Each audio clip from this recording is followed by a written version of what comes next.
बदल दूंगी अगर कांग्रेस पार्टी नहीं जीतती है। इसके ऊपर अगर बढ़ जाए तो मेरा नाम बदल दीजिएगा आप। अब 2004 का इलेक्शन हो या 2015 का इलेक्शन हो, जब गलत हो चुका था तब किसी चैनल ने अपनी क्रेडिबिलिटी नहीं दिखाई। मैं कास्ट सेंसस करवाना चाहिए, वो मुस्लिम लीग में कोई कास्ट सेंसस नहीं कराते हैं, उसका क्या कारण है? मैम वो हमेशा कहते हैं कास्ट सेंसस कराना नहीं चाहिए, क्योंकि वो जानते हैं कि अगर वो सेकुलर हो गए। हिंदूज में वो मना नहीं कर रहे हैं, वो मुस्लिम लीग में कराना नहीं चाहते हैं, क्योंकि उन्हें पता है कि यो हरियाणा है, यहाँ कब सत्ता पलट जाए कुछ पता नहीं चल सकता है।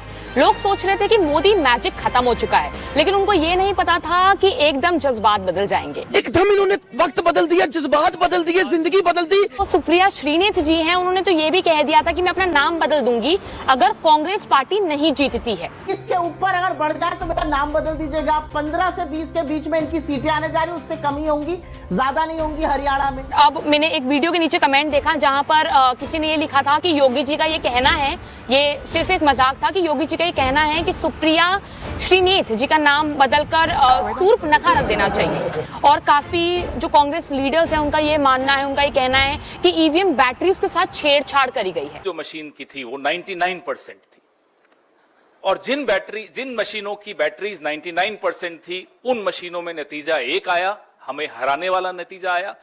वहीं सुप्रिया श्रीनेत जी की स्टेटमेंट को जवाब देते हुए उमर अब्दुल्ला जी ने ये कहा कि जम्मू एंड कश्मीर के इलेक्शंस में कांग्रेस पार्टी का कोई भी कंट्रीब्यूशन, कोई भी बड़ा कंट्रीब्यूशन नहीं रहा है, और इसमें सिर्फ नेशनल कॉन्फ्रेंस तक उनका रोल रहा, और उसके बाद उनका कोई ऐसा स्पेसिफिक रोल नहीं रहा।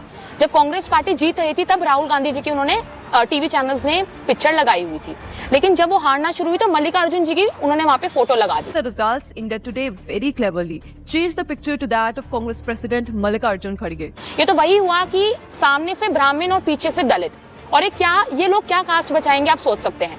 और वहीं पर अरविंद केजरीवाल जी अपनी रैलीज में बोलते नजर आए, जब वो जेल से बाहर आए इलेक्शंस के समय पर, तो उन्होंने ये बोलते हुए नजर आए कि हमारे बिना हरियाणा के इलेक्शंस कैसे हो जाएंगे, और जो मुझे जेल भेजा गया वो हर बच्चा मेरे जेल भेजने का बदला अब लेगा। आज लोग मेरे से पूछते हैं आपकी सरकार बन रही है क्या? मैं कहता हूं हमारे बिना भी सरकार नहीं बन रही आज हरियाणा के अंदर। जो भी सरकार बनेगी आम आदमी पार्टी के समर्थन से बनेगी, और हम सीट्स जीतेंगे, लेकिन वो सिर्फ एक सीट जीत पाए। और यहाँ पर बात है कि पूरी कहानी पीछे क्या है, जो एकदम से बीजेपी जीत गई, कांग्रेस हार गई, सत्ता पलट गई, उसकी पूरी कहानी आप इस आगे वीडियो में देखेंगे, उसका कारण क्या रहा है। तो चलिए बिना किसी देरी के इस वीडियो की शुरुआत करते हैं। स्वागत है आपका। धन्यवाद मैम, आपको बहुत बहुत। सबसे पहले ये मेरे मन में ही नहीं लेकिन सबके मन में प्रश्न उठता है कि एकदम से कैसे सब चीजें पलट गई। पहले कांग्रेस जीतने वाली थी, एग्जिट पोल्स ने भी ये कह दिया था, और टीवी चैनल्स ये एक दिन पहले दिखा रहे थे। बल्कि टीवी चैनल्स का तो ये है कि वो 8:30 पे शुरू होते हैं काउंटिंग, वो 8:15 पे शुरू कर देते हैं अपना दिखाना। तो एकदम से कैसे सब चीजें बदल गई, क्या कारण है आपके मुताबिक? तो हमें सबसे पहले ये समझना होगा कि जो वोटिंग टाइम होता है वो टाइम होता है सुबह 7 बजे शुरू हो जाती है और शाम 6 बजे तक चलता है। तो पहला फेज जो खुलता है तो उसमें क्या होता है, जो यंग वोटर्स होते हैं, लोग काम पे जाने वाले जो वर्कर्स होते हैं, क्योंकि हम सोच सकते हैं कि दुकानें बंद होती हैं, लेकिन कुछ वर्कर्स अपनी रोजी के लिए रिक्शे चलाते हैं, तो सुबह वोटिंग कर देते हैं। तो क्या हो गया, रुझान कांग्रेस की तरफ शिफ्ट हो चुका था सुबह। लेकिन उसके बाद क्या हुआ, जब 12 बजे तक पहुंचते हैं, क्यों शिफ्ट हुआ? जाना इसलिए शिफ्ट हुआ क्योंकि जो पहले वोटर्स थे वो हमारे दिहाड़ी मजदूर टाइप्स हो गए हैं। तो ये क्या होता है, जो हमारे कांग्रेस है, कांग्रेस का फोकस कहाँ रहता है, जो हमारे रोजगार वर्कर्स पे होते हैं उनपे उनका फोकस ज्यादा, उनका एम्फेसाइज रहता है कांग्रेस का। जबकि बीजेपी क्या करती है, वो पूरा ओवरऑल डेवलपमेंट में काम करती है। लाइक मान लीजिए रोजगार वर्कर्स हो गए, हाँ, हर चीज पे देखती है। अब क्यों 12 बजे तक कांग्रेस ऊपर थी, एग्जिट पोल ये मान चुका था कि कांग्रेस जीत चुकी है। लेकिन दिक्कत हमें समझना होगा कि एग्जिट पोल क्या है। एग्जिट पोल होता है, मान लीजिए आपने वोट करा है, उसके सर्वे पे आधारित होता है एग्जिट पोल, तो वो कभी भी गलत हो सकता है। लाइक आप अगर 2004 के इलेक्शन देखिए तो क्या वो एग्जिट पोल गलत हुआ था। एग्जिट पोल्स सही होते हैं, या एग्जिट पोल्स जब ऐसा दिखता है कि हाँ उनके जो रिजल्ट हैं वो बिल्कुल सही आ गए हैं, तब टीवी चैनल्स उनका जो एक कह सकते हैं एक बेनिफिट, या टीवी चैनल्स उसका क्रेडिट खुद लेने शुरू हो जाते हैं। वो कितना आप उससे मानते हैं कि टीवी चैनल्स क्या डबल पतलू हैं कि जब एग्जिट पोल्स का रिजल्ट सही आया तब वो एग्जिट पोल्स की तरफ हो गए, तब वो दिखाते हैं कि हमने एग्जिट पोल्स का दिखाया, हम कितने सही हो गए। और जब वही एग्जिट पोल्स की बात ही गलत हो जाती है तब वो कहते हैं कि नहीं हमारी गलती हो गई, हमसे गलती हो गई। तो मैम इसका सीधा आंसर ये होगा कि जो टीवी है, टीवी चैनल्स हो गए, हम भी आजकल इंसान है, हम क्या करते हैं, अगर मान लीजिए कोई बढ़िया काम हुआ है तो हर जगह उसको पॉपुलर कर देते हैं। अब 2004 का इलेक्शन हो या 2015 का इलेक्शन हो, जब गलत हो चुका था तब किसी चैनल ने अपनी क्रेडिबिलिटी नहीं दिखाई। जबकि न्यूज 18 इंडिया हो या और कोई भी चैनल हो, उन्होंने अपनी क्रेडिबिलिटी से नहीं दिखाई क्योंकि वो डर रहे थे कि जो हमारा जो पब्लिक का टर्नआउट होता है वो कम हो सकता है। मान लीजिए पॉपुलैरिटी और बहुत आपकी ऊपर जा रही है, लेकिन अचानक से क्या होगा, पॉपुलैरिटी घटती चल जाएगी, उन्हें लगेगा कि ये जो न्यूज चैनल है फेक होता जा रहा है। तो इस बार जो हुआ है, जो हमारा कांग्रेस का हुआ है, काफी समय एग्जिट पोल्स की जो भविष्यवाणी उन्होंने करी है वो काफी समय गलत गई है, उसका क्या है? मतलब तब टीवी चैनल्स क्रेडिट नहीं लेते हैं। और ये जो अभी मैंने आपको अभी बताया भी कि मल्लिकार्जुन जी की उनकी फोटो दिखा दी गई, मतलब आगे ब्राह्मण पीछे दलित, तो तब जो टीवी चैनल्स हैं, तब ये इंडिया टुडे टीवी चैनल नहीं करा था, तो तब क्या कहना चाहते हैं? इंडिया टुडे क्या कांग्रेस की तरफ ज्यादा एकांकित है, उसमें क्या कहना है आपका? जैसे मान लीजिए बीजेपी जीत रही होती है तो लोग क्या कहते हैं, मोदी जी का मैजिक है, तो मोदी जी अपनी जो हमेशा जो होती है उनको कार्यकर्ताओं को समर्पित कर देते हैं। मान लीजिए पार्टी हार रही है, नीचे आ रही है, तो लोग क्या करेंगे, अमित शाह जी को टारगेट करना चालू कर देंगे, जेपी नड्डा को टारगेट करना चालू कर देंगे कि गलती उनकी थी, तब मोदी जी को कोई नहीं पूछेगा। सेम टू सेम आपको जो न्यूज चैनल ने करा है, जब जीत रहे थे तो पार्टी का अध्यक्ष जो थे, मान लीजिए हमारे जो राहुल गांधी जी थे, उनकी फोटो प्रसारित कर दी गई है। लेकिन कास्ट मैटर में क्या करा, जब उन्होंने देखा कि हार रहे हैं, आपका क्या मतलब है, मतलब कास्ट पे लाना चाहिए, तो उन्होंने खड़गे जी की फोटो वहां डाल दी है। मतलब ना वो ब्राह्मण के सपोर्ट में, ना वो उनके सपोर्ट में, वो क्या करते हैं, सेकुलरिज्म की जो पॉलिसी अपना रहे हैं उसमें उनको नुकसान साफ साफ दिख रहा है। लेकिन राहुल गांधी जी हमेशा ये कहते हैं कि हम हर कास्ट को सही लेके चलते हैं, हमें कास्ट सेंसस करवाना चाहिए। वो मुस्लिम लीग में कोई कास्ट सेंसस नहीं कराते हैं, उसका क्या कारण है? मैम वो हमेशा कहते हैं कास्ट सेंसस कराना नहीं चाहिए, क्योंकि वो जानते हैं कि अगर वो सेकुलर हो गए, हिंदूज में वो मना नहीं कर रहे हैं, वो मुस्लिम लीग में कराना नहीं चाहते हैं, क्योंकि उन्हें पता है कि वो मेनली, वो अगर हम देखें तो जो कांग्रेस है वो मेनली मुस्लिम लीग पार्टी बन चुकी है, अब उसमें कोई दोहराई नहीं है इसमें। तो मैम बात ये हुई ना जी, कांग्रेस पार्टी है, अब इनके दो ही तरह से वोट आने होते हैं, एक तो हमारा मुस्लिम हो गया और एक हमारा दलित हो गया, दो ही तरफ जाते हैं, बाकी ये कास्ट को मतलब लीव करते जा रहे हैं। आप बीजेपी में देखिए तो ओबीसी को और ब्राह्मण्स को और जो दलित हैं उनके बीच में जो कास्ट सिस्टम चलता आ रहा था, जो गलती पिछली इलेक्शन में हुई थी वो इस बार देखी गई है, तभी तो जो वोट टर्नआउट था, हाँ बीजेपी में देखी गई है, तभी तो सारा जो टर्नआउट शिफ्ट हो गया। आप कांग्रेस में देखिए, मुस्लिम हो गया या दलित हो गया, बस ये दो की कास्ट चलती रहती हैं। अगर ये लोग उसके वो कराएंगे, सिस्टम सर्वे कराते हैं, तो उसमें मान लीजिए क्या होगा, मान लीजिए एक कैटेगरी है वाई कैटेगरी और एक जेड है, मान लीजिए वाई कैटेगरी सर्वे बहुत ऊंचा आया और वो कांग्रेस पार्टी ने सपोर्ट कर दिया, लेकिन जो जेड कैटेगरी होगी उन्हें सपोर्ट नहीं किया, तो वो क्या होगा, उनकी शेयर, वोट का शेयर ऊपर से नीचे गिर जाएगा। तो जेड पार्टी कहाँ सपोर्ट में जाएगी, बीजेपी के सपोर्ट में चली जाएगी। उससे क्या हुआ, जो जेड पार्टी के वोट कांग्रेस को मिलने चाहिए थे वो तो घट गए ना, तो इसलिए कांग्रेस हमेशा पॉलिटिक्स खेलती है। इसमें ऐसा भी लगा कि कांग्रेस की जो पार्टीज थी जो कांग्रेस में पहले से इन्वॉल्व थी, जैसे कि हम देखें तो INLP, जननायक जनता दल पार्टी हो गई या आप हो गई, ये अब बढ़ गई थी। वो आप खुद अपने इलेक्शंस लड़ रही थी और वो वही वोट्स मांगने जा रही थी लोगों से जो कांग्रेस पार्टी मांग रही थी वोट्स जिन इलेक्शंस के लिए। तो आपको नहीं लगा कि ये जो पार्टी खुद में ही बट रही है, क्या ये कारण हो सकता है कि कांग्रेस के वोट बढ़ गए हैं? हम सबसे पहले तो क्या हुआ, कांग्रेस में जो इंटरनल लीडर्स थे, लाइक हमारी कुमारी शैलजा जी होंगी, भूपेंद्र सिंह हुड्डा जी हो गए, दोनों का पहले हम देखते हैं डाइवर्जन हो चुका है। एक पब्लिक, एक हम कह सकते हैं राइवलरी भी बीच में चल रही थी। वो क्यों चल रही थी कि एक क्या होता है, एक कहावत है, तालाब में एक बड़ा मगरमच्छ ही रह पाता है, बाकी छोटी मछलियों को क्या करता है, निकल जाता है। तो इसलिए दोनों लीडरशिप पाने के लिए आपस में मतलब लगे हुए थे। उसके बाद आते हैं अशोक तंवर जी। मतलब कुमारी शैलजा जी नाराज क्यों थी भूपेंद्र सिंह हुड्डा जी से? नाराज उनसे नहीं थी, नाराज वो ये है कि हमें लीडरशिप मिलनी चाहिए पार्टी की, क्योंकि वो एक बहुत नामी चेहरा थी कांग्रेस का। तो मतलब Kumari Selja ji 70 out of 90 seats Bhupinder Singh Hooda ji को दी गई। हाँ, और इस चीज से वो नाराज थी जब वो हार गए, जब उनका चेहरा देखने वाला था भूपेंद्र सिंह हुड्डा जी का। तो तब कुमारी शैलजा जी ने मीडिया को ये स्टेटमेंट दी कि जब वो ऐसे करेंगे, उनको ज्यादा सीट्स दी जाएंगी तो ये नतीजा होगा।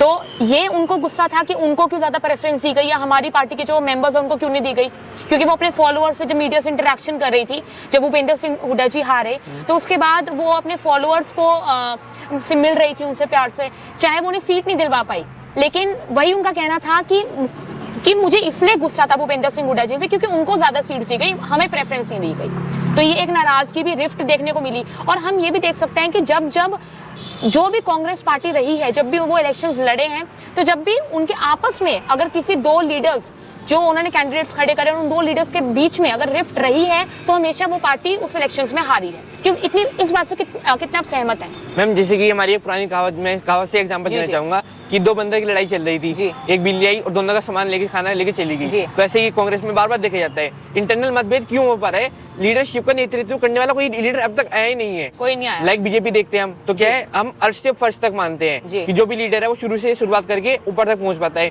कांग्रेस में थोड़ा जो परिवारवादी राजनीति होती है चलती आ रही है, अब भूपेंद्र सिंह हुड्डा को सीट क्यों मिली, पहले तो समझना होगा ना। सीट इसलिए मिली है क्योंकि उनके ग्राउंड बेस जो बोलते हैं, कार्यकर्ताओं की जो समर्थक है, वो सबसे ज्यादा भूपेंद्र सिंह हुड्डा जी के पास था। और जो कुमारी शैलजा थी वो एक हमारी जो बैकग्राउंड क्या भूपेंद्र सिंह हुड्डा जी का? भूपेंद्र सिंह हुड्डा जी का बैकग्राउंड मैं इतना नहीं बता पाऊंगा, लेकिन मैं कहना चाहूंगा कि जब वो उतरते हैं ना, तो जो नीचे कार्यकर्ता का सपोर्ट होता है, लाइक बीजेपी में होता है, कार्यकर्ता का सपोर्ट भूपेंद्र हुड्डा जी का इसलिए है, वो सबसे कनेक्ट कर पाते हैं। लेकिन कुमारी शैलजा जी जो है वो एक मान लीजिए नामी वो है, नेता है, खाली नेता है, वो इतना कनेक्ट नहीं कर पाए जितना भूपेंद्र सिंह हुड्डा जी कर पाए। इसलिए एक बार ट्रायल करा गया कि भूपेंद्र सिंह हुड्डा जी को उतारा जाता है, 90 सीट 70 आउट ऑफ 90 दे दी गई है कि आपका कार्यकर्ता का बेस इतना मजबूत है, आप देखिए इलेक्शन को। तो क्या हुआ, 2 की लड़ाई, हार गए, उनकी मतभेद चलती रही। अब जब हार गए तो दिक्कत ये हुई, हुड्डा जी तो नाराज होंगे ही होंगे कि कार्यकर्ताओं को समर्थन कहाँ था। अब क्या हुआ, कुमारी शैलजा जी अगर अलग हो गई है, उन्होंने कह दिया होगा कि भाई अब कुमारी मैं अलग हो चुकी, वोट ना दीजिए, कुछ भी हो सकता है। भूपेंद्र सिंह हुड्डा के हारने का कारण क्या था? लोगों को ये डर था कि जैसे अगर हम देखें तो कांग्रेस एक जाट पार्टी बन चुकी थी, सिर्फ एक जाट कम्युनिटी की तरफ वो फोकस कर रहे थे। उन्होंने जो रेसर्स प्रोटेस्ट भी चले, अग्निवीर जो स्कीम चली, उसके जो ये सब चल रहा था, तो सबको ये यकीन हो गया था कि कांग्रेस पार्टी जीतने वाली है। और वहीं पर कांग्रेस ने जाट कम्युनिटी पर फोकस करना शुरू करा हरियाणा में, जिसकी वजह जो नॉन जाट कम्युनिटी थी वहां पर, तो उनको ये डर लग गया कि अगर भूपेंद्र सिंह हुड्डा जी जीतते हैं तो ये हमारे लिए कहीं ना कहीं अगेंस्ट पॉइंट चला जाएगा, जैसे ओबीसी की हो गई या जो भी नॉन जाट कम्युनिटी थी। और वहीं पर बीजेपी ने आरएसएस से 1 महीने पहले या कुछ दिन पहले इलेक्शंस के उन्होंने हाथ मिलाया, जहां पर आप देखें कि जब उन्होंने हाथ मिलाया तो आरएसएस के जो कार्यकर्ता थे उन्होंने हरियाणा में कैंपेन करने शुरू कर दिए बीजेपी के नाम के। और वहां पर वो, अगर मैं आपको बताऊं, एक डिटेल्ड मैं आपको इन्फॉर्मेशन बताऊं, तो बीजेपी जो आरएसएस के साथ उन्होंने गठबंधन किया, तो आरएसएस ने तब हरियाणा के 6000 करीबन गांव में जाकर डोर टू डोर कैंपेन करी है। तो ये क्या उनका कोई बीजेपी का ये प्लान था या माइंडसेट था कि अगर हम ये करेंगे तो शायद हमारी पार्टी को बेनिफिट हो सकता है, या कांग्रेस ने जाट कम्युनिटी पर ही फोकस करा सिर्फ, इस वजह से उनके हारने का कारण बन सकता है? मैम पहले तो बात करते हैं बीजेपी और आरएसएस के बारे में बात करते हैं। राष्ट्रीय स्वयंसेवक संघ और भारतीय जनता पार्टी, इनका जो टाई अप मतलब कह सकते हैं कोलैबोरेशन है, ये अब से नहीं चलता रहा है। जब अटल बिहारी वाजपेयी की सरकार थी तब से हम देख सकते हैं है थोड़ी नाराजगी हर पार्टी में होती है, लेकिन कांग्रेस की तरह नाराजगी को हम छोड़ नहीं सकते। बीजेपी क्या करती है, अपनी जो गलतियां उनको सुधार करती है, और कांग्रेस नहीं कर पाती है। हमने देखा है, हमने ये तो हम देखते ही आ रहे हैं। कोई एग्जांपल हो आपके पास जहाँ पे बीजेपी ने अपनी गलती से सीखा हो? आप पिछले इलेक्शन देख लीजिए, पिछली बार क्या था, जो ओबीसी और जो ब्राह्मण थे उनमें कास्ट मैट्रिक्स में थोड़ी डिफरेंस आ रहा था, तो बीजेपी ने क्या करा, इस बार ओबीसी को भी साथ लेके चले और ब्राह्मण को भी साथ लेके चली है, मतलब दोनों में कास्ट मैट्रिक्स है उसको इक्वल लेके चली है, साथ लेके चली है, जबकि कांग्रेस ये पार्टी नहीं कर पा रही है। सेकंड बात है मैम, लीडरशिप नेतृत्व की बात करते हैं, तो जो बीजेपी पार्टी है उसमें क्या है, सारे नेतृत्व करने वाले बहुत सुलझे लोग हैं, मतलब वो समझ पाते हैं कि हम कैसे कनेक्ट करना है। लाइक आप देखिए मोदी जी ने जीत का श्रेय किसे दिया, सारे कार्यकर्ताओं को दिया है। लाइक मान लीजिए आरएसएस है, और वही कांग्रेस अगर जीती थी तो राहुल गांधी की पिक्चर, राहुल गांधी खड़गे साहब को बीच में ला देंगे वो। अच्छा, और जब वो हार रहे थे तो उन्होंने मल्लिकार्जुन खड़गे जी की पिक्चर, आप खड़गे जी को लगा दीजिए, जब हम जीते तो राहुल गांधी जी को लगा दिया। लेकिन बीजेपी पार्टी में ये बहुत बढ़िया बात है कि वो हर चीज को समर्पित करते हुए चलते हैं। ये भी हो सकता है कि उनका माइंडसेट हो कि हाँ, अगर हम जो कार्यकर्ता उनको अगर हम वो क्रेडिट देंगे तो आगे वो और अच्छा काम कर सकते हैं। मैम जैसे कि मान लीजिए आपने कोई काम कार्यकर्ता ने बहुत बढ़िया करा, अगर उसे प्रोत्साहन मिलेगा तो अपनी और जान से जान लाए काम करेगा। अब आरएसएस में जब उनके टाइप जो दिक्कत हो गई थी वो उन्हें सुलझा ली है, इन्होंने पहले ही समझ लिया था कि गलती हुई है तो उसको मान लेते हैं, समझा लेते हैं। उससे फायदा क्या हुआ बीजेपी को, आरएसएस क्या है, ग्रास रूट लेवल पे काम करती है, मतलब ग्रास लेवल पे काम करती है और ऊपर लेवल पे भी काम करती है। उससे क्या हुआ, आरएसएस ने डोर टू डोर कैंपेन चलाई, सारी कम्युनिटीज को दोबारा इकट्ठा करा अपनी कि हमें बीजेपी को वोट समर्थन देना है। तो उससे क्या हुआ मैम, बीजेपी को इतना फायदा मिला कि जो वोटर्स हटते जा रहे थे, लाइक लोकल वोटर्स होते, लाइक जेजेपी पार्टी होगी हमारी, वो क्या है, वो रूरल पार्टी है। जेजेपी पार्टी क्या करती है, गांव से गांव कनेक्ट करती है, लेकिन हम देख सकते हैं 0 सीट्स उनके पास जेजेपी पार्टी के पास। एक भी सीट वो इस बार ग्रैब नहीं कर पाई, क्यों? आरएसएस जो हमारा जो कहते हैं ना कैंपेन हुआ है वो डोर टू डोर रहा है। उन्होंने सुबह वोटिंग से पहले एक बार लोगों को अवेयर किया है कि आप वोट देना चाहिए। उन्होंने ये भी बोला था कि जैसे अगर हम योगी जी के भी स्टेटमेंट देखें तो उन्होंने ये बोला था कि बटोगे तो कटोगे, और वहीं पर ये स्टेटमेंट लोगों के दिमाग में इतनी उतर गई। लेकिन वही ओबीसी ने ये स्टेटमेंट को नहीं माना और उन्होंने बिल्कुल बोला कि हम अलग हैं। ओबीसीचा खरा शत्रू महाराष्ट्र लाटणारा आमदार, खासदारच्या, कारखानदाऱ्या, वतनदाऱ्या, दरोडेखोरांची टोळी आहे। ब्राह्मण आज शिक्षणाच्या जोरावर जगातल्या प्रत्येक प्रगत देशामध्ये गेला, तो इथं भांडत बसला नाही। जो सोशली बॅकवर्ड आहे त्याला त्याचा हक्क अधिकार देणारा ब्राह्मणच होता। और कहीं ना कहीं हम देखें तो कांग्रेस का कहीं ना कहीं असर पड़ा है ओबीसी पर। तो आपको लगता है कि जो उन्होंने जब ये स्टेटमेंट बोली कि बटोगे तो कटोगे, तो ये स्टेटमेंट बीजेपी के हित में रही है? मैम जैसे कि इलेक्शंस में काम आई है उन्होंने ये कहा कि बटोगे तो कटोगे, जी। मतलब क्या है, इस संगठन में शक्ति है। उनका मानना यही था कि अगर हम संगठित रहेंगे, सारे एक साथ कांग्रेस रहेंगे। चाहती है जो हिंदू लीग है उसको तोड़ना। हाँ, कांग्रेस की तो शुरू से अगर वो पॉलिसी रही है। टूटेगी तो जो बीजेपी के वोटर्स हैं वो कम होंगे। कांग्रेस शुरू से क्या करती है, सेकुलर की पॉलिसी अपनाती जी। है। वो कहती है ना मुस्लिम के साथ ना मैं दलित के साथ। लेकिन आप चुनाव में साफ साफ देख सकते हैं कि उनकी पॉलिसी कहाँ जा रही है। वो अच्छा। क्या कर रही है, एसपी पार्टी के साथ समर्थन कर लेती है, या हमारी जो उनकी यूपीसी अलायंस थी वो बहुत बढ़िया गई है। लेकिन हम देख सकते हैं कि एसपी पार्टी, बीएसपी पार्टी का जब समर्थन हुआ तो आप जम्मू कश्मीर का भी देख सकते हैं कि कांग्रेस का खास सपोर्ट नहीं रह पाया। क्यों नहीं रह पाया। क्यों? उनकी जो पॉलिसी है वो धीरे धीरे कटती जा रही है। वो अगर एक तरफ शिफ्ट करते हैं, लाइक हमने इंडिपेंडेंट डे की बात करी है, उससे पहले की बात करें अच्छा। तो कांग्रेस क्या करती थी, अपर मिडिल क्लास को सपोर्ट करती थी। कांग्रेस हाँ, लोअर वो मिडिल क्यों? क्लास को सपोर्ट नहीं कर पाती थी। वो क्यों? वो इसलिए करती थी क्योंकि अपर मिडिल क्लास जो होती है वो बैकबोन मानी जाती है किसी भी कंट्री की। अच्छा। लाइक देखिए, अपर मिडिल क्लास के पास पैसा है जी। तो पार्टी फंडिंग बढ़िया मिल सकती जी। है, उनके पास वोट की काउंट ज्यादा है। लेकिन जो वोट की काउंट होती है वो लोअर क्लास के पास ज्यादा है, जबकि प्रेफरेंस किसको मिल रही है, अपर मिडिल क्लास को। तो ये इसलिए हो पा रहा है क्योंकि वो इंडस्ट्रीज में बैठे हुए हैं। मतलब वो क्या कर रहे हैं, हमारी पूरी चीज को कंट्रोल कर रहे हैं। लाइक शेयर मार्केट हो गया, आपका गोल्ड की रेट्स हो गए, सब कमोडिटीज को वो कर रहे हैं। अब जब कमोडिटी कंट्रोल कर ली तो लोअर मिडिल क्लास कर ही क्या पाएगी उनके खिलाफ। तो ये एक मेजर फैक्टर रहा है इसके अंदर में। एक और चीज है कि राहुल गांधी जी जब जॉर्जटाउन यूनिवर्सिटी गए तो वहां पर उन्होंने जाकर बोला कि हम रिजर्वेशन को पूरी तरह से घटा देंगे, हटा देंगे। 90% of India, in the government of India, has access to less than 10% of the positions that determine how money is going to be spent. And when you actually look at the financial numbers, then tribals get 10 paisa out of 100 rupees. Dalits get, I think, 5 rupees out of 100 rupees. तो ये चीज लोगों में काफी उनको काफी गुस्सा आया इस चीज के बारे में। और अगर हम एक वीडियो देख, जिसमें एक वीडियो में एक क्रिएटर की वीडियो है जब वो हरियाणा इलेक्शन से पहले जाते हैं हरियाणा में। इसकी सरकार होती 5-7 लाख रुपए हम देंगे, मुलाजिम होते। अच्छा, रिश्वत दे देते और नौकरी मिल जाती। हाँ, कांग्रेस का ये सिस्टम अच्छा था। बीजेपी ने हमारे जमींदारों के लिए काम नहीं किया, हमारे बालक को लगाए। अच्छा, बीजेपी बोलती है कि पढ़ के आओ। अब पढ़े यार, पढ़ेंगे क्या, खेत में काम करेंगे। बीजेपी कह रही है कि रिश्वत नहीं चलेगी, सच में पढ़ना पड़ेगा। ये बोलता है कि कांग्रेस ने हमेशा पैसे खिलवा के, वही कहते हैं पैसे खिलवा के वो नौकरी देते हैं, और वहीं बीजेपी हमेशा ये कहती है कि आप मेहनत करिए, वो कभी पैसे खिलवा के आपको नौकरी नहीं देगी। तो ये भी एक हो सकता है कि हरियाणा के लोगों में माइंडसेट था कि जो कांग्रेस पार्टी है वो हमेशा करप्शन की ओर जाती है। इस बात से आप कितना सहमत है? मैम जैसे कि अगर हम देखें जाए तो मैं इसको न्यूट्रल में आंसर देना चाहूंगा। अच्छा। क्योंकि करप्शन जो है वो बीजेपी भी कर सकती है, कांग्रेस भी कर सकती है।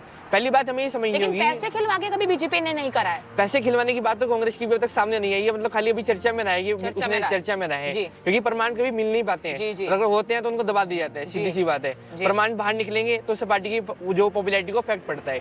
आप ये देखो, जो 20 से 30 साल का युवक है, आजकल हम देख पा रहे हैं कि युवा जो है, हमारी पीढ़ी है, वो क्या कर रही है, ऑनलाइन गेमिंग में लगी पड़ी है, वो आवारागर्दी में लगी पड़ी है, मस्ती में लगी पड़ी है, अयाशी में लगी पड़ी है। और फिर गलती किसकी है, बीजेपी की या कांग्रेस की है, वो पार्टी को सीट नहीं दे पा रही है। नहीं आ रहे, जैसे हमने कहा करप्शन सामने नहीं लेकर आता है, पार्टी की इमेज पे असर पड़ेगा। लेकिन वहां पर कांग्रेस की इमेज लोगों में क्यों खराब है और बीजेपी की क्यों सही है? खराब इसलिए हो पा रही है ना कि लाइक बीजेपी है, वो क्या करती है, पैदल काम करती है, कार्यकर्ताओं से घर से घर मिलती है, उनके एमपी से एमएलए भी चुनाव में लोगों के घर से घर जाते हैं। जबकि कांग्रेस का देखिए आप, उनकी जो रैली होती है वो बहुत एक सीमित रोड पे चलती है, अपर मिडिल क्लास रोड पे चलती है, लोअर मिडिल में तो घुसते ही नहीं हूँ। जब इलेक्शन का टाइम आएगा, कार के ऊपर खड़े होके वो माइक से बोलते रहते हैं कि हाँ, हम अगर हरियाणा में हमारे बिना कैसे इलेक्शन हो सकते हैं। बस उनका कहना यही है, आम आदमी पार्टी कहती रहेगी हमारा एक बच्चा हमारा वो प्रतिशोध लेगा। प्रतिशोध कोई लेने से रहा, क्योंकि उनको तो स्कीम से मतलब है। अब जो बीजेपी आप देखिए 10 साल की जो पॉलिसी है एग्रीकल्चर पे हो, हरियाणा में उन्होंने कितने लोगों को नौकरी दी है। जो हरियाणा का क्षेत्र क्या है, वीर भूमि है। वीर भूमि मतलब क्या है, जो हमारे जितने जो वर्कर जो हैं, बच्चे युवा हैं, वो मिलिट्री की तरफ आकर्षित हैं, चाहे हमारी जो इंडियन एयरफोर्स हो, चाहे आर्मी हो। तो उसमें पॉलिसी कौन लेकर आता है, सेंट्रल गवर्नमेंट, और वो किसकी है, बीजेपी की है। तो वो सीधी सी बात है, रुझान तो उनकी तरफ होना ही था। तो बीजेपी ने जब नॉन जाट कम्युनिटी पर फोकस करा हरियाणा इलेक्शंस में, तो ये एक जीत का कारण है उनका। हाँ, कारण मान सकते हैं बिल्कुल, क्योंकि मतलब उन्होंने कास्ट सेंसस को समझ लिया पूरे अच्छे तरीके से। और ये एक वजह है। बात ये भी है ना, कांग्रेस जो है वो गलती करती आती है, कहते हैं हम इसको सुधार लेंगे। अभी उनके बयान देखिए, हमें अपनी गलती पे फोकस करना चाहिए। आप फोकस कब कर रहे हैं, एक बार थोड़ा बताइए तो किसी को।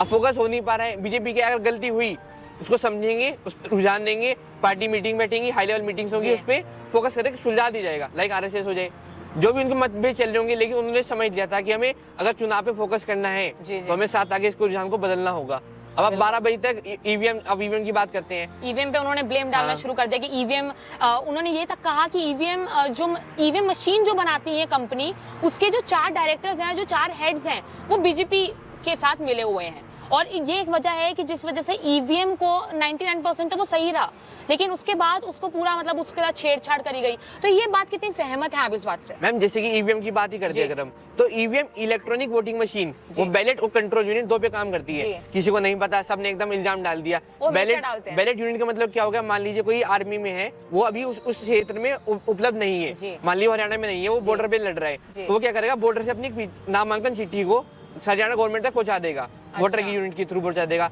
लेकिन कांग्रेस समझ नहीं पाती है। कांग्रेस कहती है कंट्रोल यूनिट में चेंज कर दे। हम बीटेक सीएससी इंजीनियर्स बैठे हैं सारे यहाँ पर। अब अगर ऐसा होता, हाँ, अगर बीटेक सीएससी से होता तो ऐसे तो मैं भी अपने पार्टी का अपने आप को जिताने के लिए रुझान कर दूं मैं एंकर वहां जाके, तो वो नहीं हो सकता है। पीछे का वो कोई ना कोई कारण बताएंगे कि हमारी गलती नहीं थी, ईवीएम की गलती थी। अब 12 बजे तक कांग्रेस जीत रही थी तो ईवीएम बहुत बढ़िया जी, मतलब गवर्नमेंट ने मजा मान दिया, ईवीएम बहुत बढ़िया है। जैसे रुझान पलट दिया, ईवीएम चोर है, सरकार चोर है, सब करप्शन में डाल दिया उन्होंने। सुप्रिया श्रीनेत पर आपको हंसी आई? वो तो मतलब बयान उनका पहले उनको सोचना चाहिए था। पहले उन्होंने कहा कि मेरा नाम बदल देना, तो काफी लोगों ने काफी नाम सजेस्ट करे उनके।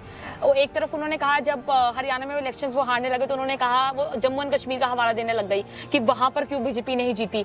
तो ये वही हो गया, उस पर उमर अब्दुल्ला जी ने उनके स्टेटमेंट को पूरा तरीके से पलट दिया। तो ये एक तरीके से बेइज्जती हो गई उनकी। तो उन पर कोई हंसी आई आपको? लगा कि हरियाणा के लोगों ने पूरा उनका कहीं ना कहीं उनको मुंह दिखाने लायक नहीं छोड़ा? मैम जैसे कि उन्होंने मतलब बयान एकदम दे दिया है बिना कुछ सोचे समझे कि जो मतलब उन्हें लगा कि उन्होंने दे दिया है। उन्होंने उमर अब्दुल्ला जी ने एकदम उन पे ओवरटेक मार दिया।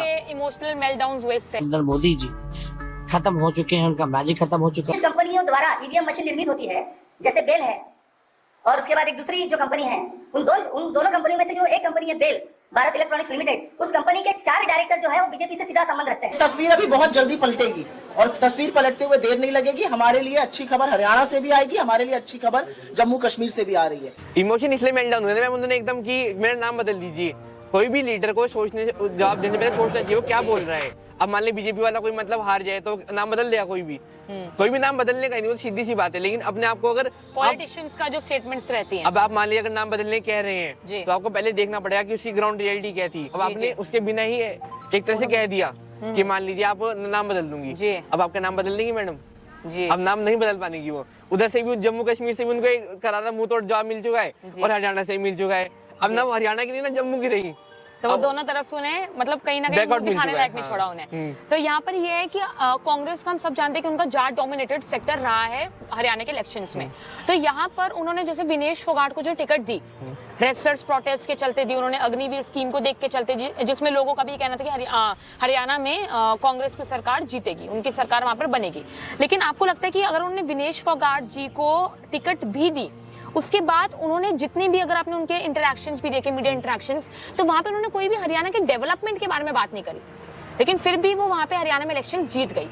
एक ये कारण हो सकता है कि काफी लोगों को सिंपैथी थी जो वहां पे वो गोल्ड नहीं लेकर आ पाई, तो वहां पे फिर वो एक जो पंचायत थी वहां पर, जो खल्स पंचायत थी, वहां पर जाकर उनको एक गोल्ड मेडल दे दिया गया। और जो वहां पर ओलंपिक्स में गोल्ड मेडल जीतते हैं, उनको वो वाला गोल्ड मेडल देखकर सोचते होंगे कि मतलब उनको खुद भी आशंका हो रही होगी कि एक ओलंपिस्ट जो वहां पर जाकर गोल्ड मेडल जीतने का साहस रख सकती है, अगर वहां नहीं जीत पाई तो वो यहाँ पे पंचायत में गोल्ड मेडल ले रही हैं। और उसके बाद उन्होंने कोई भी डेवलपमेंट की बात नहीं करी कि हरियाणा में मैं क्या लेकर आऊंगी, जब बस वो एक बात करती है कि मुझे मोदी जी से कोई कॉल नहीं आया। बीजेपी के सिंगल नेता ने ना मैसेज किया, ना फोन किया, क्या मेरा नंबर नहीं था, क्या वो मेरे को जानते नहीं थे? प्रधानमंत्री ने आपसे बात की थी फोन पे?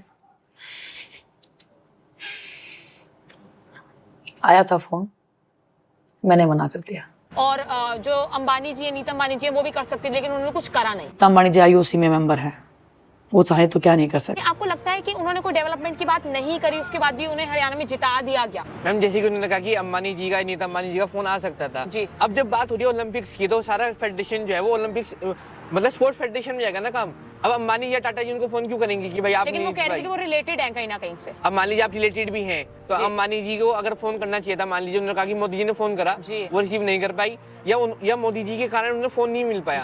मतलब बात ये है कि अगर आप देखें कि जो मोदी जी हमारे, वो हर एक जो मतलब स्पोर्ट्स होते हैं उनको सपोर्ट करते हैं, शुरू से ही करते आ रहे हैं। जब वो जीतते हैं तभी उन्हें सपोर्ट करते हैं, जब नहीं जीतते, अब आप इंडिया वर्ल्ड कप ले लीजिए, जब हारे थे, रोहित शर्मा जी रो रहे थे, तब मोदी जी ने गले लगाया कहा था कि अगली बार विजय हमारी होगी। लेकिन विनेश फोगाट जी को किस बात का गुस्सा है, मोदी जी से या अंबानी जी से? मैम ये जो नैरेटिव है, नैरेटिव छोड़ दिया गया, इमोशनल नैरेटिव छोड़ दो। जनता तो है ही ऐसी इमोशनल हो जाती है, वो इमोशनल हो गई।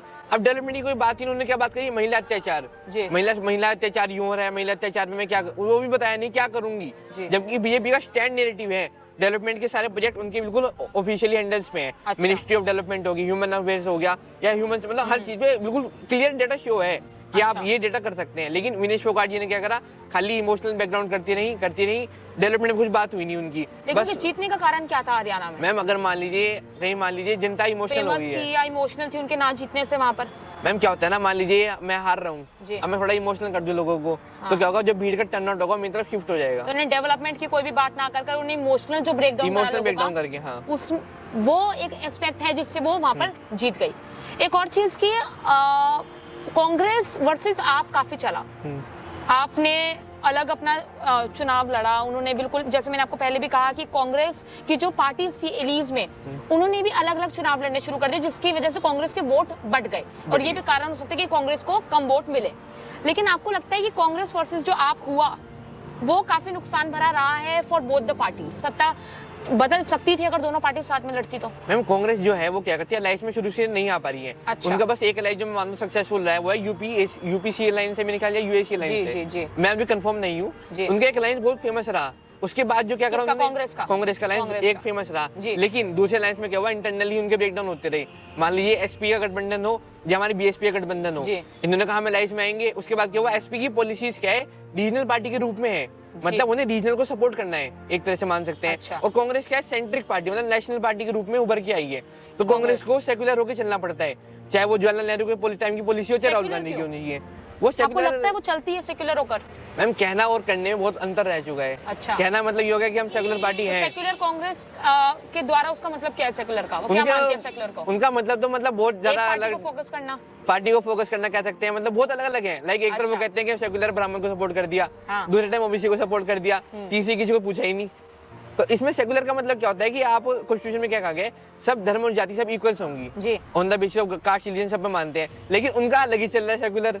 उन्होंने कहा हम तो अमेरिका सेक्युलर के उस पे चलते हैं, वो अलग ही चला रहे हैं, भारत की बुराई करते हैं, भारत की गवर्नमेंट की बुराई। अब मान लीजिए आप और मेरी कितनी भी लड़ाई हो, लेकिन जो हमारा जो कहावत है कि मैं रहूं या ना रहूं, ये देश जाना चाहिए, तो देश को बनाने के लिए इतने काम हुए हैं।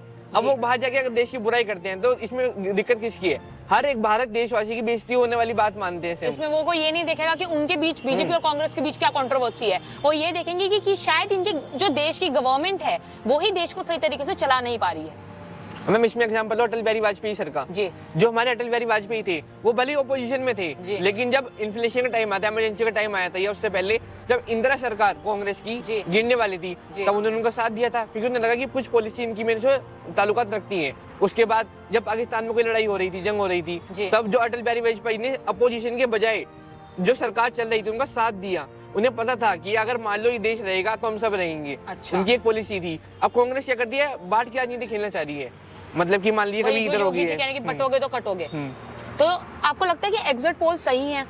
मैम एग्जिट पोल लोगों को समझ नहीं आ पा रही। टीवी चैनल्स, क्योंकि अगर हम देखें तो एग्जिट पोल्स जो डिसीजन अपना भविष्यवाणी दिखाते हैं एक दिन पहले, वो टीवी चैनल्स के थ्रू वो दिखाते हैं। और टीवी चैनल्स कहीं ना कहीं, क्योंकि उस दिन ना एक दिन पहले सब लोगों को होता है कि जो भी डिसीजन आने वाला है पहले से जान लें कि कौन सी पार्टी जीतेगी। अक्सर वो काफी समय गलत रहते हैं, लेकिन उनका जो ये कि हम पहले से जान लें, इस वजह से टीआरपी काफी मिलती है उस दिन शो को।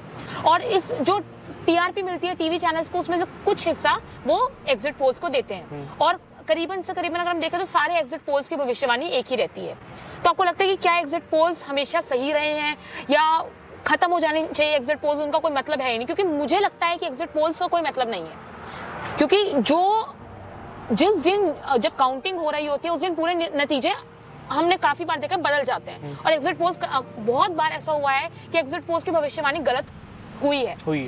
तो इसमें आपका क्या मानना है कि एग्जिट पोल्स खत्म हो जाने चाहिए? एग्जिट पोल जो मान लिया, मैंने पहले बताया था आपको कि एग्जिट पोल क्या है, वोटर का सर्वे ले लिया गया है, उस पर आधारित कर दिया। मान लीजिए मैं रिपोर्टर हूँ, मैं क्या एजम्पशन है सिर्फ, मान लीजिए बिल्कुल एजम्पशन है, पक्का मानना शुरू कर दिया। लोगों की गलती है, लोग एकदम मान लेते हैं कि मतलब एक दिन पहले तो पता चला था कांग्रेस जीत चुकी है, जलेबियां बटनी चालू हो गई थी, और फिर वो जो ढोल वाले आए थे उनको वापस भेज दिया। अब याद हुई एग्जिट पोल का, जिसे उन्होंने कहा था कि अरविंद केजरीवाल जी ने कहा था अपने एक बयान में एबीपी लाइव में, मेरे ख्याल में उन्होंने क्या था कि एक दिन पहले ये मैं सोचूं कि तुम जीत चुके हो, जब तक आपके हाथ में ट्रॉफी ना आए तब तक आप जीत नहीं मान सकते हो। जैसे योगेंद्र यादव जी को कांग्रेस से निकाल दिया गया, लेकिन अब भी योगेंद्र यादव जी इतने हम कह सकते हैं इतने लॉयल हैं कांग्रेस पार्टी की तरफ कि उन्होंने तो अपनी एक जो उनका एक स्टेटमेंट था उसमें उन्होंने ये कहा कि कांग्रेस, पहले उन्होंने बोला कि कांग्रेस की बाढ़ आ जाएगी हरियाणा में, फिर उन्होंने बोला कांग्रेस की बाढ़ नहीं सुनामी आ जाएगी। हरियाणा में कांग्रेस की हवा चलेगी, ये सही है या नहीं? तो ये मतलब कितने लॉयल रहे हैं कुछ लोग कांग्रेस की तरफ कि उनको बिलीव ही नहीं हो रहा था जब कांग्रेस पार्टी नहीं जीती हरियाणा में। मैम अब जैसे कांग्रेस पार्टी नहीं जीती, उन्होंने कहा पहले एग्जिट पोल गलत था, उसके बाद ईवीएम में डाल दिया। आपको पहले समझना पड़ेगा कि ईवीएम का पूरा जो स्ट्रक्चर है उसके, ये कांग्रेस को समझना पड़ेगा। एफएक्यू वो समझ ही नहीं पाते। अब 12 बजे तक ईवीएम चलती रही तो मतलब बहुत बढ़िया ईवीएम सरकार, क्या बढ़िया सरकार है, सीबीआई बहुत बढ़िया, ईडी बहुत बढ़िया। जैसे ही रुझान पलट दिए, सीबीआई भी चोर है, ईडी भी चोर है, करप्शन हो रहा है। अशोक पनवार जी जब बीजेपी के रैली के मतलब बीजेपी के लिए बोल रहे थे रैली में, तो उसके बाद वो सीधा सीधा भागे कांग्रेस के दफ्तर में और वहां पर उन्होंने पूरे तरह से उन्होंने कांग्रेस पार्टी के वो कार्यकर्ता बन गए। तो उन्होंने एकदम जब बीजेपी से वो कांग्रेस में शिफ्ट हो गए, बिल्कुल उन्होंने पूरी बात बदल दी। उसके बाद उनको कहीं ना कहीं पछतावा हो रहा होगा कि हम बीजेपी में ही रहते या बीजेपी की पार्टी की तरफ रहते तो ज्यादा बेटर होता। हम अशोक जी ने तो पहले तो कांग्रेस छोड़ दी, पहले उन्होंने क्या बयान दिया कि पार्टी मेरे को नहीं मान रही है, मेरा सुझाव नहीं ले, फिर बीजेपी में चले गए थोड़े दिन पहले, लेकिन चुनाव से 2-3 दिन पहले वापस कांग्रेस में आ गए थे। अब उन्होंने देखा कि यार मैं बीजेपी में जाऊंगा तो बीजेपी में और भी लीडर्स हैं जो पहले से काम करते हुए आ रहे हैं, तो मेरा एक कॉम्पिटिशन बन जाएगा। जबकि कांग्रेस में क्या है, कांग्रेस में जरूरत है, तो उन्होंने क्या करा, वापस से टर्नआउट को शिफ्ट कर दिया, मतलब फिर कांग्रेस में आ गए। अब वो बयान देते हैं कि मुझे कांग्रेस पार्टी अपना पॉलिटिकल करियर बहुत बड़ा दिखता है। अब ये क्या बात हुई सर, आप तो इधर से उधर चलते रहे। लेकिन अब वो कहीं ना कहीं पछता रहे होंगे कि बीजेपी में रहता तो ज्यादा बेटर रहता। मैम वो तो हर जो एमपी एमएलए होते हैं ये लोग शिफ्ट करते रहते हैं, तो मतलब सरकार का पार्ट हो चुका है। दल बदलू होते हैं। दल बदलू नहीं कह सकते मैम, ये नहीं कहते, गवर्नमेंट फॉर्मेशन काम में करते हैं ना। मान लो पोजीशन में उन्हें पल्ला भारी लगा, वहां पर वो हो गए। जैसे मान लीजिए कोई एक कांग्रेस सरकार ले लेते हैं, उसमें पुलिस ही नहीं बन पा रही बढ़िया, बीजेपी बन पा रही है, तो मान लो जी मैं शिफ्ट हो गया तो मैं दल बदलू नहीं कराया जा सकता क्योंकि मेरे पॉलिसी बनाने के लिए शिफ्ट हुआ हूँ और दोबारा बीजेपी में शिफ्ट हो दोबारा शिफ्ट कैसे हो सकता हूँ मैं। लेकिन जो अब अशोक जी का देख लीजिए, अब उन्होंने क्या करा, अभी इधर गए, अब इधर आ गए, ये तो वही चल रहा है बैडमिंटन की तरह, शटल इधर गिरी तो इधर गिरी तो उधर हो गए, वो तो ये मान सकते हैं मतलब इसमें हम। आपको क्या लगता है कि कांग्रेस AIMIM के साथ अगर हम देखें बीजेपी के खिलाफ वो काफी सारी एलीज ले आएगी, लेकिन कभी भी आपने नहीं देखा होगा कि कांग्रेस AIMIM के साथ लड़े, इसके पीछे का कारण क्या है? मैम जो AIMM पार्टी होगी वो क्या है, हमारी जो मुस्लिम पार्टी मान सकते हैं, all India Muslim league party जो भी है वो, तो क्या कहते हैं मुस्लिम पार्टी के रूप में चलती है। कांग्रेस इसलिए साथ नहीं आना चाह रही है, अगर कांग्रेस उनके साथ आ गई तो मतलब क्या हो जाएगा, कांग्रेस मुस्लिम पार्टी की तरफ शिफ्ट हो गई है, ओबीसी वाले दलित वाले एकदम परेशान हो जाएंगे। अपर मिडिल क्लास तो कांग्रेस अभी मुस्लिम लीग पार्टी पूरी बनी हुई है और उसमें जो ज्यादातर मुसलमान है वो सुन्नी मुसलमान अगर हम देखें तो वो हैं, और वही AIMIM में है, तो वो इसलिए नहीं आना चाह रही कि अगर हम आएंगे तो कहीं ना कहीं वोट बढ़ जाएंगे, दोनों के जो वोटर्स हैं वो करीबन सेम है, मुसलमान हैं सारे, तो ये कारण है या आपको आपके अनुसार क्या कारण है? शुरू से ही जो कांग्रेस पार्टी क्या कहती है मैं सेकुलर हूँ, उसने कभी भी अपना स्टैंड क्लियर करा ही नहीं कि मैं मुस्लिम की तरफ जाऊंगी या नहीं जाऊंगा। बात ये भी है कि वोटर जब मुस्लिम ही है, अब वोटर AIMM पार्टी को वोट देगा या कांग्रेस पार्टी को वोट देगा, यहाँ एक बड़ी चुनौती आ गई है। वोट बढ़ जाएंगे, सीधी सी बात में वोट बढ़ जाएंगे। लेकिन जो बात है AIM पार्टी है वो क्या करते हैं, शुरू से काम करती हुई आ रही है मुस्लिम्स के लिए, चाहे कोई भी काम हो, वो पार्टी अपनी अलग स्टैंड पे चलती है, और जो कांग्रेस है वो सेंट्रिक स्टैंड पे चलती है, मतलब उसे सबको साथ लेके चलना पड़ेगा, वरना कांग्रेस का अस्तित्व ही खत्म हो जाएगा देश से हमारे।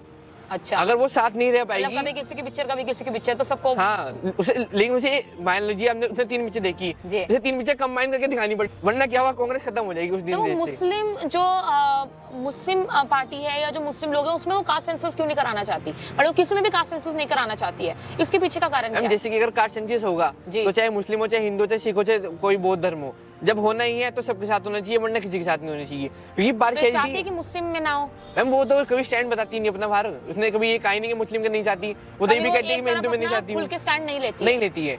अब मान ली सेंसस की बात हो रही है, तो जैसे कि मान लो सेम है सबके लिए, सेंसस भी सबके लिए सेम होनी चाहिए, चाहे मुस्लिम हो, चाहे सिख हो, चाहे हिंदू हो, तो इसमें अगर इक्वलिटी बनाए रखेंगे तो किसी धर्म को कोई दिक्कत नहीं होने की। लेकिन अब कह दो खाली हिंदू धर्म में होना चाहिए, खाली मुस्लिम होना चाहिए, तो क्या होगा, पार्शियलिटी हो जाएगी, तो वोट भी धीरे सीधी सी बात है, पार्शियलिटी होगी तो वोट भी धीरे धीरे बटना चालू हो जाएंगे सबके, तो उस पर कोई भी पार्टी स्टैंड नहीं लेनी है कभी भी। हम ये भी देख सकते हैं कि बीजेपी के जो जेपी नड्डा जी हैं वो मोहन भागवत जी से मिलने गए, जो आरएसएस चीफ हैं, और वो आधी रात को उनसे मिलने चले गए। न्यूज में भी आया था, जहां पर जो आरएसएस के चीफ हैं वो उनसे इससे मिलने गए क्योंकि वो इलेक्शन से पहले क्यों मिलने गए, क्योंकि उनको उनके साथ जो उनके रिश्ते खराब थे वो उसको सही करना चाहते थे, ताकि इलेक्शंस में इसका जो हम देख सकते हैं कि इलेक्शंस में इसका उन्हें कहीं ना कहीं डिसबेनिफिट ना हो।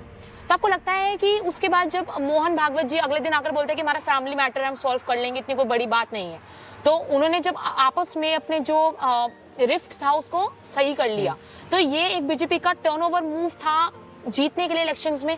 क्या आपको लगता है? मैम जैसे बीजेपी ने क्या करा, रात को जेपी नड्डा जी को भेज दिया, मतलब आधी रात को भेज दिया, आधी रात को भेज दिया।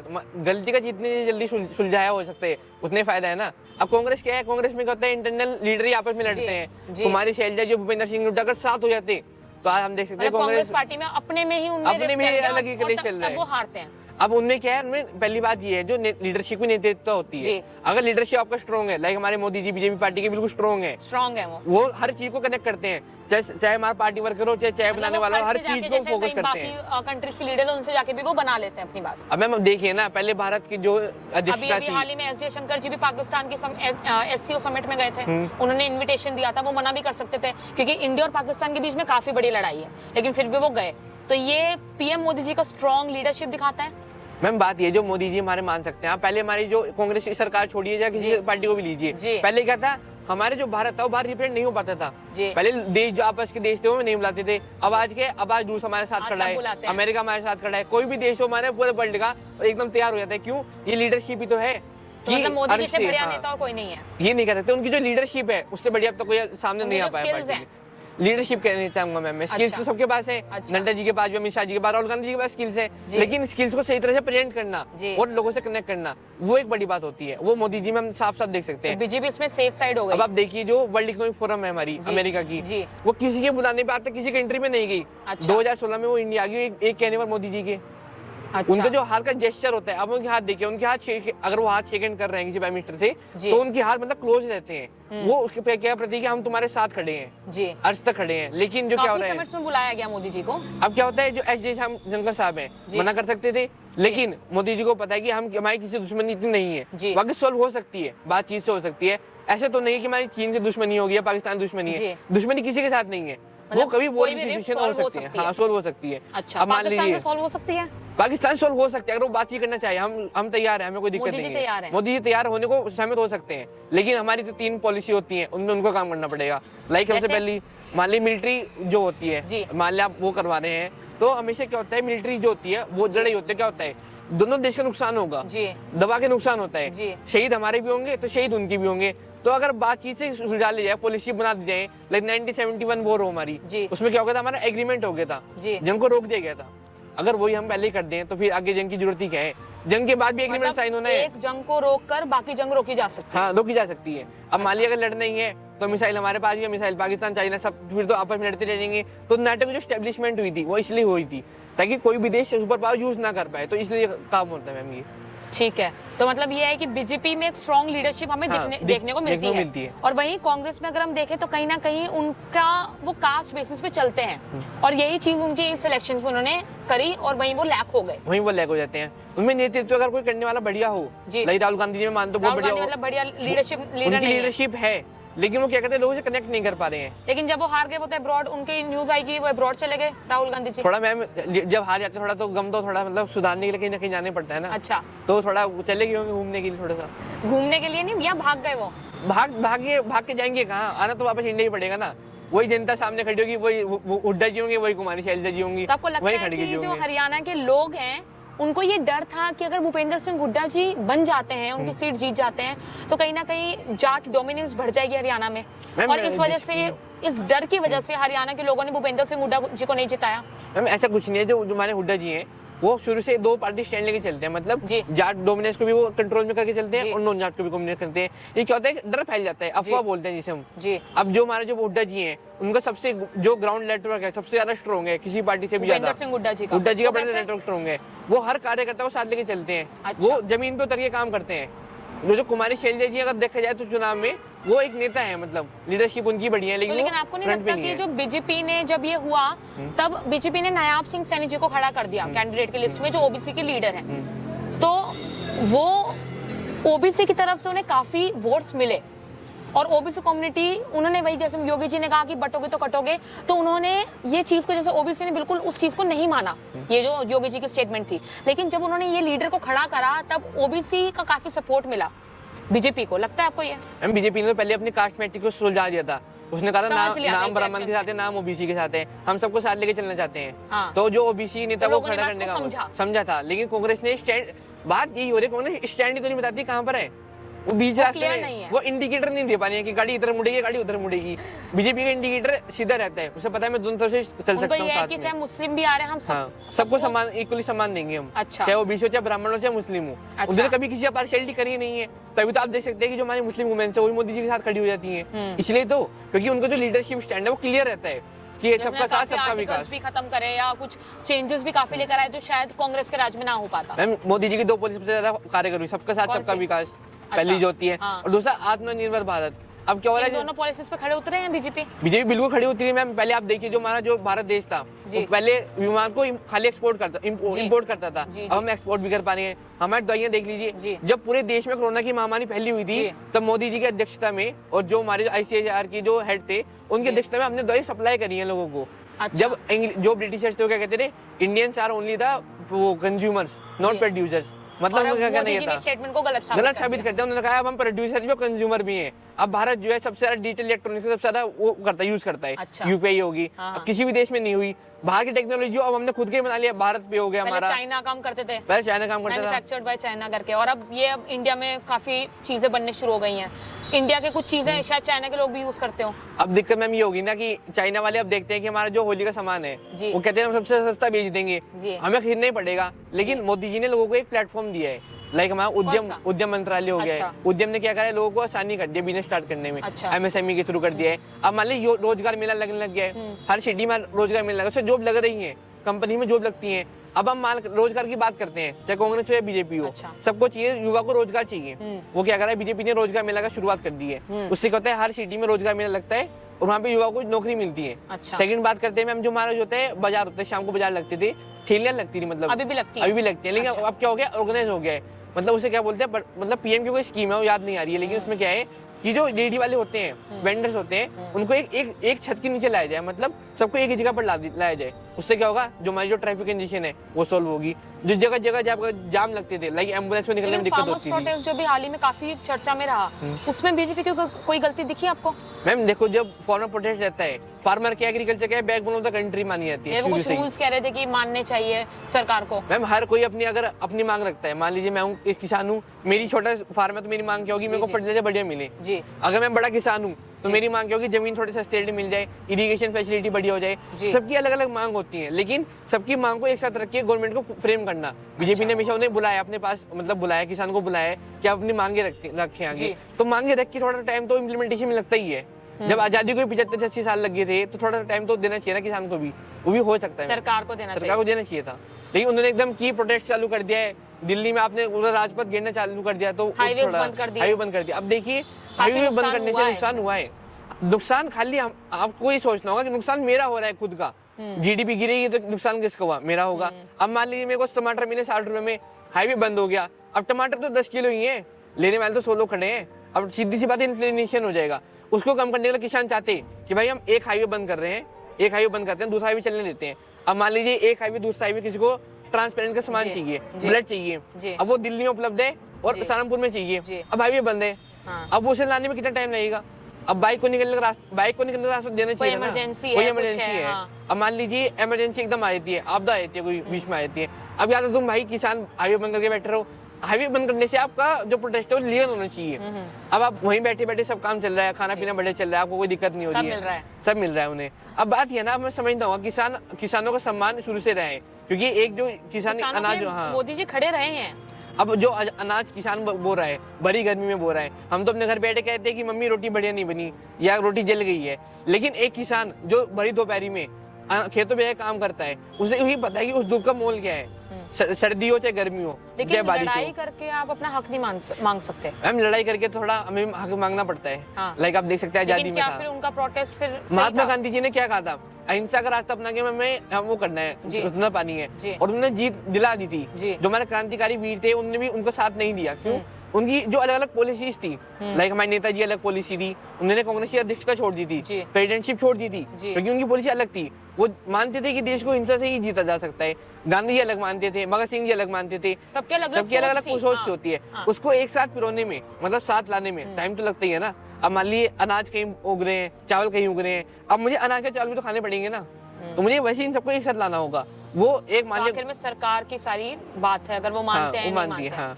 तो आगे आपको लगता है कि पीएम मोदी जी जो उनकी सरकार बन रही है, काफी मतलब कि 1-2 समय से उनकी सरकार बन रही है, तो लोकसभा इलेक्शंस जैसे हुए, तो आपको लगता है कि आगे मोदी के राज में क्या भारत सही रास्ते पर है या सही तरीके से चल रहा है? मैम 2047 तक मोदी जी ने वो टारगेट दिया था कि विश्व जो है, भारत जो है वो चाइना की इकोनॉमी को भी ओवरटेक मार सकता है। अब क्या है, जो धीरे धीरे हमारी जो जीडीपी दर है, हाँ टेक्नोलॉजी देखिए, पहले क्या होता था हमारे पास तो कुछ नहीं था। अब मोदी जी ने, हमारे जो गवर्नर साहब है, उत्तराखंड के गवर्नर जी हैं, जो बीजेपी पार्टी से आते हैं, मेरे ख्याल शायद गुरमीत सिंह जी हैं, उन्होंने क्या करा है, उन्होंने बच्चों को एक प्लेटफॉर्म दिया कि आप एआई में प्रोग्राम बनाइए, मिनिस्ट्री के लिए बनाइए और हमें लाके प्रेजेंट करिए। बूस्ट हो गए। अब स्टार्टअप्स के लिए लीजिए मैम, जो है हमारे स्मार्ट इंडिया हैकाथॉन है, स्मार्ट इंडिया हैकाथॉन क्यों चलाया था मोदी जी ने, ताकि जो हमारे जो है जो युवा है वो एक प्रॉब्लम बनाए, मिनिस्ट्री की, ह्यूमन अफेयर्स की मिनिस्ट्री की प्रॉब्लम बनाए, सोल्व करे। उससे फायदा क्या होगा कि जो हमारी जो टेक्नोलॉजी है वो तो बूस्ट हो ही रही है, साथ में उसको हम आगे वाले मार्केट में लॉन्च कर सकते हैं ना, अमेरिका जैसे मार्केट्स में पहले बेच सकते हैं। खाली पहले खरीदते रहते थे, अब हम उसको बेच भी सकते हैं मैम। तो ये सब मोदी जी की जो पॉलिसी है वो बिल्कुल सही रास्ते पे जा रही है, बेनिफिट रही है पूरी। ठीक है, तो ये तो हो गई पूरे इंडिया की बात, पूरे भारत देश की बात। लेकिन अगर हम बात करें सिर्फ एक हरियाणा क्षेत्र की, तो आपको लगता है कि अब बीजेपी की जो सरकार बनी है हरियाणा में, आगे क्या भविष्य है इसका? हम बीजेपी की सरकार जब बन चुकी है, 48 सीट उनके पास है, और 3 हम देख सकते हैं जो 3 इंडिपेंडेंट कैंडिडेट थे बीजेपी में आगे मिली है, मतलब 51 हो चुकी है। पहले मेजोरिटी तो थी, 3 और आगे अब, मतलब पूरा उनको जो है वो फिक्स हो चुका है कि बुफे बन चुका है। अब उस बुफे को संभालना बड़ी बात है। लाइक मान लो कहीं चावल खत्म हो गए, वहाँ चावल प्रोवाइड करना बीजेपी का काम है। अब अगर मान लीजिए कांग्रेस ने थोड़ा मतलब की गलती अगर सही में सुधार दी, तो क्या होगा, हुड्डा जो सैलरी साथ में आ गई, तो फिर बीच में बाई इलेक्शन हो सकते हैं, कुछ भी हो सकता है एक बारी को सरकार, मतलब सरकार कुछ भी गिर सकती है ना। मान ली बीजेपी की चल रही थी बढ़िया, अब इंडिपेंडेंट कैंडिडेट अगर इधर से उधर हो सकता है तो उधर से इधर भी तो हो सकता है ना। नहीं, मैं समझी नहीं कैसे। जैसे मतलब कि बीजेपी सरकार है, अब वो बड़े काम करती हुई आ रही है, लेकिन मान लीजिए बीच में कांग्रेस पार्टी ने अपोजिशन ने बहुत बड़ा काम कर दिया, like out of the term, नहीं इलेक्शन नहीं होंगे, जो पार्टी की जो खरीद फरीद चलती है, मतलब एमपी एमएलए इधर से उधर हो सकते हैं, उनको हो सकता है एक बारी को हो सकता है। जब अशोक जी बीजेपी में जाके वापस आ सकते हैं, तो बीजेपी का आगे भी तो बीजेपी में जा सकता है ना। अच्छा, तो आपको लगता है ऐसा होगा? लगता तो नहीं, लेकिन वही बात है, अगर गलती सुधार दी जाए, और गलती सुधरती तो नहीं है, तो होगा कैसे, बात तो वहाँ पर पड़ती है। मतलब यही है कि बीजेपी ने अपनी गलतियों से पूरा सीखा है, पूरा सीखा है। लेकिन कांग्रेस कभी भी, जितनी भी इलेक्शंस, अगर उनको कोई जीत मिली है, ऐसा नहीं उनको जीत नहीं मिली है, लेकिन अगर कांग्रेस को कोई भी जीत मिली है, उसके बाद उन्होंने उस जीत से भी कुछ नहीं सीखा है, हार से तो कुछ सीखते नहीं है वो। तो यही है कि बीजेपी ने कास्ट जो मैट्रिक्स है वो इस इलेक्शंस में काफी अच्छे तरीके से, अच्छे ढंग से सीख ली है। और यही जैसे इन्होंने कहा कि आगे भविष्य में कुछ भी हो सकता है, ये भी हो सकता है कि शायद एमएलए जो या जो कैंडिडेट्स हैं वो चेंज हो जाएं, तो यही है। लेकिन जो शिवसेना एमपी हैं श्रीकांत शिंदे जी हैं, उन्होंने भी हाल ही में कहा, जब कांग्रेस हार गई इलेक्शंस, तो उन्होंने कहा कि कांग्रेस के लिए ये इलेक्शंस एक आई ओपनर है, लेकिन हम सबको ये मालूम है कि कांग्रेस इस इलेक्शन से भी, इस हार से भी कुछ सीखने नहीं वाली है। तो यही है आज की वीडियो के बारे में। आज हमने बहुत सारी चीज़ों के बारे में डिस्कस करा। हमने ये भी डिस्कस करा कि कैसे जाट डोमिनेंस, जाट कम्युनिटी पर फोकस करा है कांग्रेस ने, कैसे अगर कांग्रेस और आप साथ में मिलकर काम करते तो शायद उनके जो वोट्स हैं, जो 2 जगह बटे, वो एक जगह बटकर, एक जगह आकर वो शायद जीत सकते थे। तो यही सब चीज़ें थी। आशा करते हैं आपको ये वीडियो अच्छी लगी होगी, आपको काफ़ी सारी चीज़ें जानने को मिली होंगी हरियाणा इलेक्शंस के बारे में। वीडियो थोड़ी सी लेट हो गई है, लेकिन हरियाणा में क्या होने वाला है आगे, ये काफ़ी लंबे समय की बात है। तो सबसे पहले, सबसे आखिर में आपका शुक्रिया कि आप इस बातचीत में हमारे साथ आए, और आगे की वीडियोस के लिए हमारे साथ बने रहिए। अगर आपको ये वीडियो अच्छी लगी तो अपने परिवार वालों, अपने दोस्तों के साथ इस वीडियो को शेयर करिए, और अगली